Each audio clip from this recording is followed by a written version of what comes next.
Madam President, there are memories you have as a child which you never, ever forget.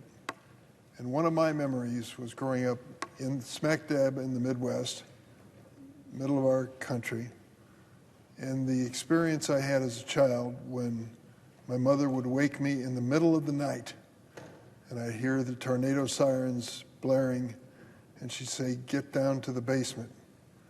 The basement was our shelter for the potential of a tornado hitting our home.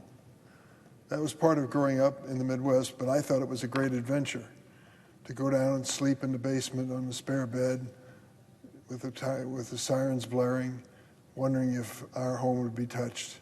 Thank goodness it never was. But we've witnessed more tornadoes in our state of Illinois this year than any year in the history of our state.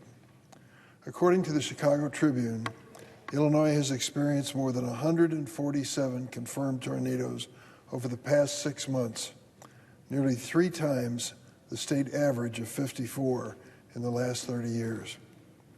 Even in 2024, the previous record year for tornadoes in Illinois, there were only 92 recorded as of June 22nd, nearly 60 fewer than what we've seen this year.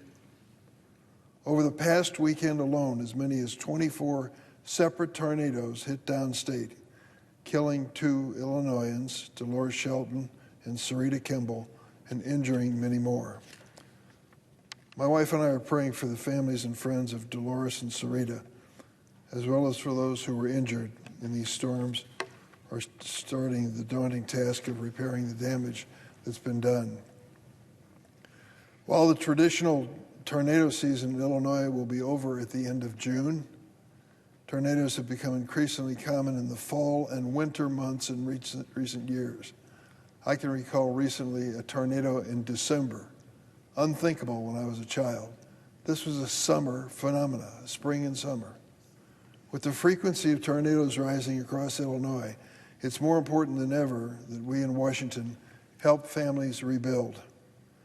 My office has been in touch with state FEMA officials and is working to assist those affected by the tornadoes.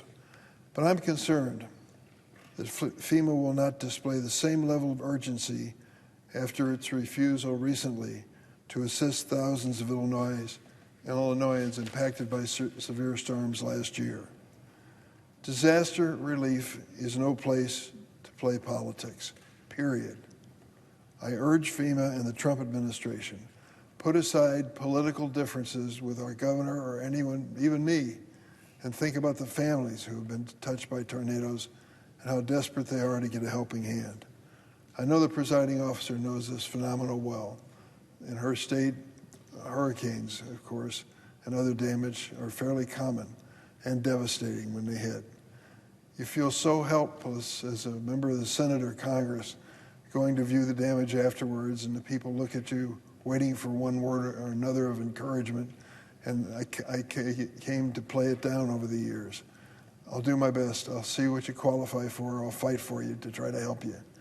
But we ought to make this a bipartisan commitment across the aisle, regardless of the natural disaster. The victims are not playing politics. They're trying to put their lives back on track. That's why I hope we will do the same.